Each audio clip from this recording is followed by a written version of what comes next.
સુભાષનગર મોક્ષ મંદિર સામે આવેલા પ્રધાનમંત્રી આવાસ યોજનાની બી વિંગમાં છતનું ગાબડું પડતા યુવાનને ઈજા। સુભાષનગર વિસ્તારમાં આવેલ મોક્ષ મંદિર સામે પ્રધાનમંત્રી આવાસ યોજનાનું નિર્માણ કરવામાં આવ્યું છે। છેલ્લા ઘણા સમયથી આ આવાસ યોજનામાં નબળી કક્ષાનું બાંધકામ કર્યું હોવાની વારંવાર ફરિયાદ ઉઠવા પામી છે। ત્યારે આવાસ યોજનાના બી વિંગના પાર્કિંગમાં છતનું ગાબડું પડતા સ્કૂટર ઉપર બેઠેલા યુવાન ઉપર ગાબડું પડ્યું હતું, જેમને ઈજા થવા પામી હતી। આ સમગ્ર બનાવ સીસીટીવી કેમેરામાં કેદ થયો હતો। આ નબળા બાંધકામની લઈને વારંવાર આવાસ યોજનાના રહીશો દ્વારા ફરિયાદ કરવામાં આવી છે, તેમ છતાં પણ તંત્ર દ્વારા કોઈપણ કાર્યવાહી કરવામાં આવતી નથી। તો તંત્ર દ્વારા આ નબળા બાંધકામના પ્રશ્નને હલ કરવામાં આવે તેવી લોકોએ માંગ કરી હતી।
અશોકભાઈ પીઠડિયા, પ્લોટ નંબર 28 રહેતા B506 માં રહીએ છીએ અને આવાસમાં ગાબડું પડ્યું છે। રાતે નાની થઈ છે, દવાખાને લઈ ગયા છે।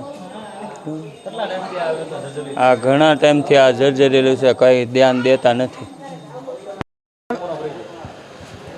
મારું નામ ફાલ્ગુનીબેન ડાભી છે। અમે B206 માં રહીએ છીએ અને રાત્રે દોઢ વાગે ગાબડું પડ્યું છે અને મારા છોકરાની ગાડી નુકસાન થયું છે અને અમે નાના બાળકો કેટલા રમતા હતા નીચે અહીંયા અને રાત્રે બધા 1:30 વાગે આવી આમ થયું છે। બાળકોને બેને નુકસાન થયું, એને દવાખાનામાં ભરતી છે બાળકો ત્યારે। અમે સુભાષનગર 28 પ્લોટ નંબર 28 માં રહી છીએ અને આ બી બ્લોકમાં અને આ ગાબડું પડ્યું રાતે 1:30 વાગે। અહીંયા કેટલા માણસો બેઠા હતા, એ બધાને જો નુકસાન થયું છે, એ લોકો દવાખાને છે, ગાડીને નુકસાન થયું તો અમારે રહેવું કઈ રીતે? નાના છોકરા હોય, બાળકો બેઠા હોય, રમતા હોય, એમાં રહેવાનું કઈ રીતે ભાઈ? મારું નામ રાઠોડ રમેશભાઈ મનોહર છે, બરાબર। અને અમે અત્યારે અહીંયા સુભાષનગર આવાસ યોજનામાં રહેવી છીએ અને બે બ્લોક છે અને આ બ્લોકમાં બધું જર્જરિયાત થઈ ગયેલું છે અને અત્યારે મારી ગાડીને નુકસાન થયું છે। કાલે અહીંયા માણસો ઉપર હતા, એમની પર પડ્યું છે, એમને હોસ્પિટલ દાખલ કર્યા છે। આ બધું જર્જરિયાત થઈ ગયેલું છે। તો અમે ઘણી દાડ રજૂઆત કરી છતાં એનું કાંઈ નિર્ણય આવ્યો નથી। તો અમારે એ રહેવું કઈ રીતે એ અમે વિચારવી છે કે આમાં અમારે રહેવું કઈ રીતે?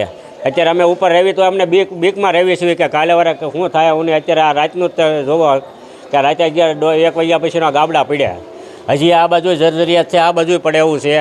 આ ગાડીને નુકસાન થયું છે, છોકરાઓને દવાખાને લઈ ગયેલા હોસ્પિટલમાં અત્યારે ભરતી છે। તો હવે આ બધાની જવાબદારી કોણ લેશે?